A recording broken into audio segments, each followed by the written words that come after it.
When feeling stressed, how many of us reach for food for comfort? And we all know we're not talking about a stalk of celery.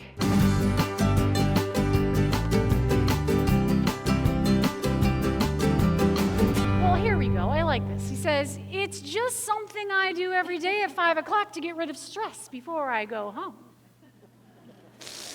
Little vacuum the stress right out of you. Yeah, that'd be great. A lot of us wives would like to do that to our husbands when they come home. Here you go, let me just vacuum the stress right out of you.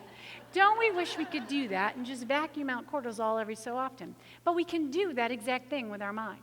And we can do that exact thing with certain other activities that help relieve stress. Let me explain to you. They've done some major studies on stress. And very interestingly, they took 3 groups of people. They inflicted stress on all these people. And they put electrodes on all of them to measure their stress.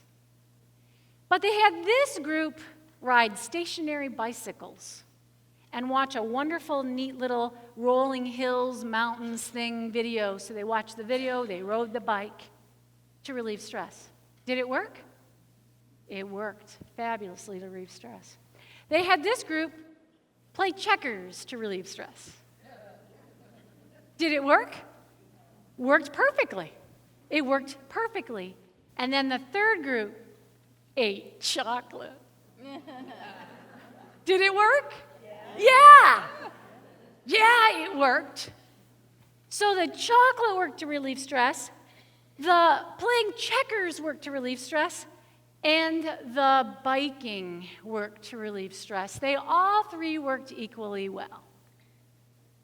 But which one has a negative side effect? The checkers are evil. The checkers, for sure. Yeah. And the bike, you could get a pulled hamstring from that. So bad for your health.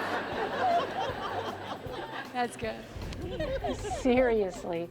Instead of reaching for chocolate this week, find your new go-to comfort. For instance, go for a walk, play with your pet, read a book, or play checkers. Yes, you can address your stress with a new and improved healthy habit this week.